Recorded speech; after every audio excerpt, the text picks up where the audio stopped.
Good morning student.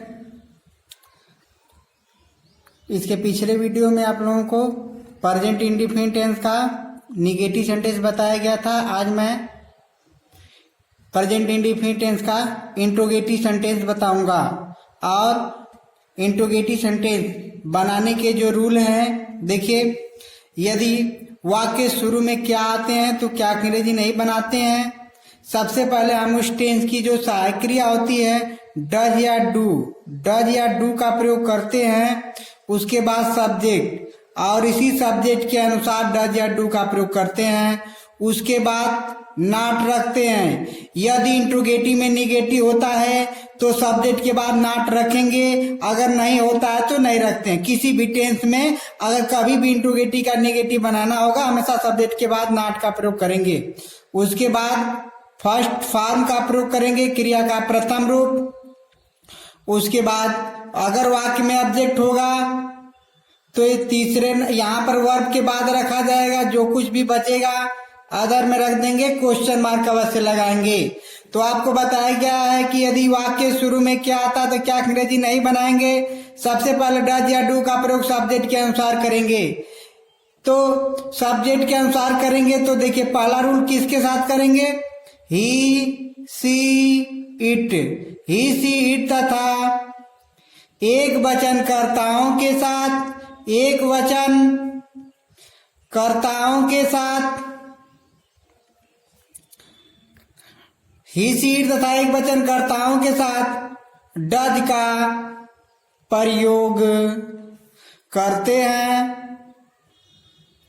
दूसरा I we they you, I we they you तथा बहुवचन कर्ताओं के साथ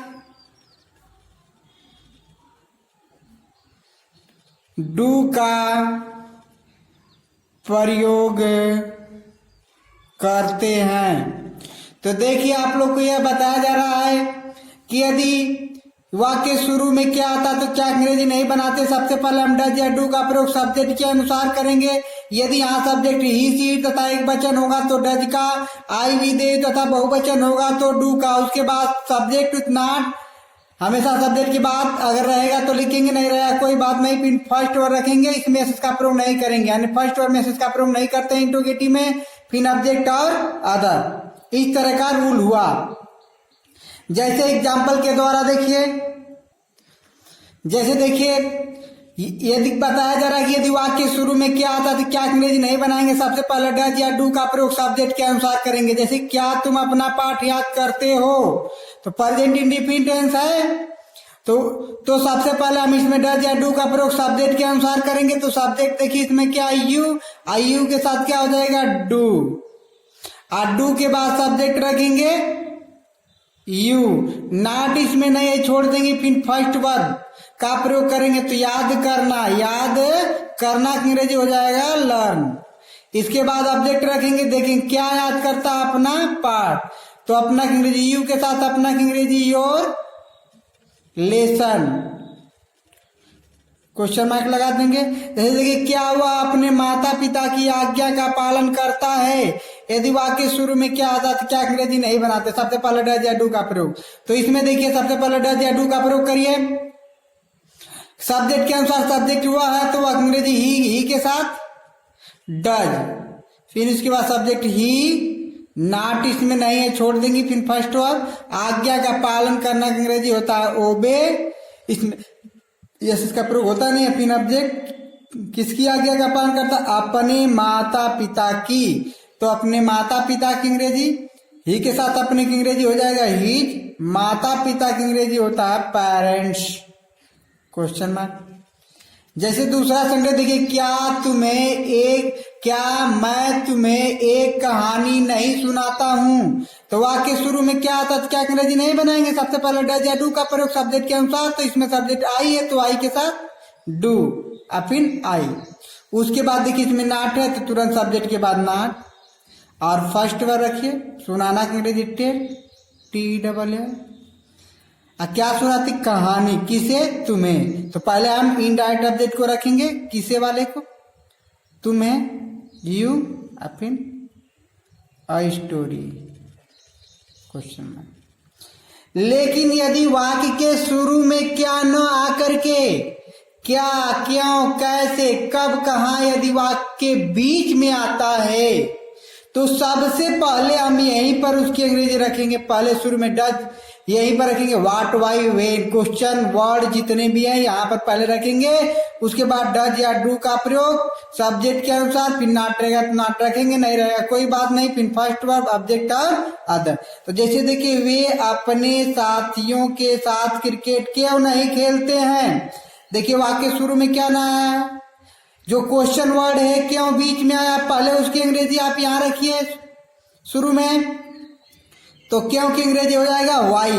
उसके तुरंत बाद डज या डू का प्रयोग सब्जेक्ट के अनुसार। सब्जेक्ट देखिए वे, अब एक अंग्रेजी दे, और दे के जब सब्जेक्ट यहाँ पर दे हो जाएगा तो दे के साथ डू, यहाँ पर डू तब जाकर के दे।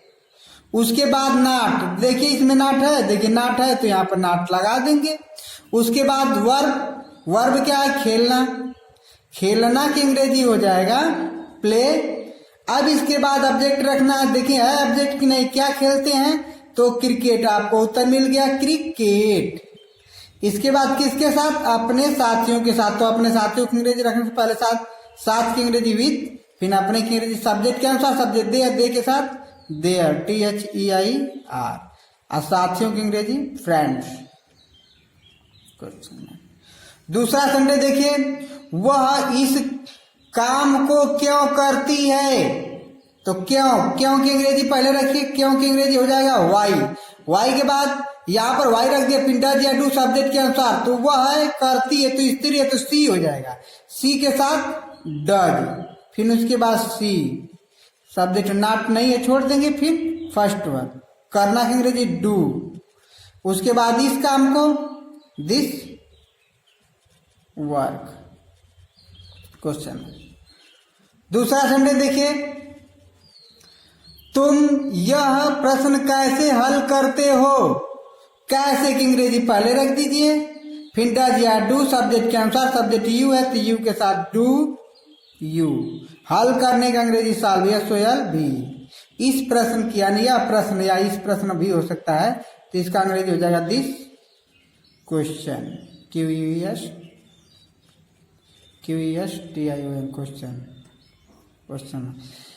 वह सुबह में क्या खाती है। वाक्य शुरू में क्या ना कर क्या क्यों कैसे बीच में आता, पहले उसकी अंग्रेजी बनाते हैं, तो क्या अंग्रेजी व्हाट, और उसके बाद डज या डू सब्जेक्ट के अनुसार, सब्जेक्ट इसमें सी है, वह है सी हो जाएगा, तो डज सी। उसके बाद नाट नहीं है छोड़ देंगे, ईट सुबह में, इन द मॉर्निंग। इस तरह से इंट्रोगेटिव सेंटेंस समझ। अभी बताया जा रहा है कि यदि वाक्य शुरू में क्या ना कर क्या क्यों कैसे वाक्य बीच में आता है तो सबसे पहले उसकी अंग्रेजी रखते हैं, फिर डज या डू, उसके बाद subject not, first verb, object और अदर। लेकिन एक रूल आपको बताए, यदि प्रेजेंट इंडेफिनिट टेंस के इंट्रोगेटिव सेंटेंस में कौन आता है तो कौन की अंग्रेजी हु लिखते हैं। कौन की अंग्रेजी हु लिखते हैं। हु स्वयं यहाँ कर्ता का काम करता है, कर्ता को खोजने की जरूरत नहीं पड़ती है। हु के साथ हु स्वयं जब कर्ता का काम करता है, हु किसी भी टेंस में आता है तो वह कर्ता का काम करता है, और जब वह कर्ता का काम करता है तो जो यहाँ पर यह कर्ता इसमें है यह हट जाएगा, इसमें नहीं रहेगा, हु के साथ यह नहीं रहेगा। और जब यह नहीं रहेगा तो जानते हैं आपकी, जब यह सब्जेक्ट नहीं रहेगा तो इसमें डज या डू का प्रयोग भी नहीं रहेगा। यानी हु के साथ डज या डू का प्रयोग नहीं करते हैं। बताया गया यदि प्रेजेंट इंडेफिनिट के इंट्रोगेटिव सेंटेंस में कौन आता तो कौन की अंग्रेजी हु लिखते हैं। हु स्वयं कर्ता का काम करता है, यहाँ पर दूसरा कर्ता ही नहीं रहेगा। हु के साथ डज या डू का प्रयोग नहीं करते हैं। हु के तुरंत बाद फर्स्ट वर्ब का प्रयोग करते हैं और उसमें यस या यस का प्रयोग करते हैं। उसमें यस या यस का प्रयोग करते हैं। यानी हु के तुरंत बाद फर्स्ट वर्ब रखिएगा, उसमें उसी में फर्स्ट वर्ब में यस का प्रयोग करेंगे, ऑब्जेक्ट और अदर। हु के साथ डज या डू का प्रयोग नहीं करते हैं, हु के साथ डज या डू का प्रयोग नहीं करते हैं सहायक क्रिया के रूप में। जैसे देखिए, सबसे पहले आप बनाने समय क्या करिएगा, हु रखिएगा, फिर फर्स्ट वर्ब और उसी फर्स्ट वर्ब में आप यस या यस का प्रयोग करिएगा, हमेशा करिएगा। कभी यस लगेगा तो वर्ब के मन कभी यस लगेगा भी यस, तो इसमें वर्ब के अनुसार जिस क्रिया के अंत में S double S C H S H आता है उसमें यस लगाइएगा और सब में यस लगा दीजिएगा, फिर ऑब्जेक्ट और अदर क्वेश्चन मार्क अवश्य लगाएंगे। आपको बता दिया गया नोट में कि हु के साथ डज या डू का प्रयोग नहीं करते हैं। जैसे देखिए, तुम्हें अंग्रेजी कौन पढ़ाता है, तो इसमें बताया गया है कि यदि प्रेजेंट इंडेफिनिट टेंस के इंट्रोगेटिव सेंटेंस में कौन आता है तो कौन की अंग्रेजी हु लिखते हैं। हु स्वयं कर्ता का काम करता, कर्ता को खोजने की जरूरत नहीं पड़ती है, तो हु रख दिए।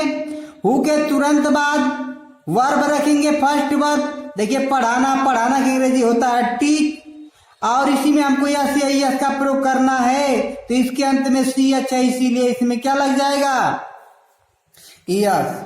उसके बाद ऑब्जेक्ट रखेंगे, तो ऑब्जेक्ट को जानने के लिए क्या और किसे शब्द का प्रयोग करते हैं, तो इसमें देखिए क्या पढ़ाता है, अंग्रेजी। किसे पढ़ाता है, तुम्हें, तो इसमें आप तुम्हें सब्जेक्ट मत समझिएगा, या तुम्हें ऑब्जेक्ट है, क्योंकि क्या और किसे द्वारा उत्तर मिला है।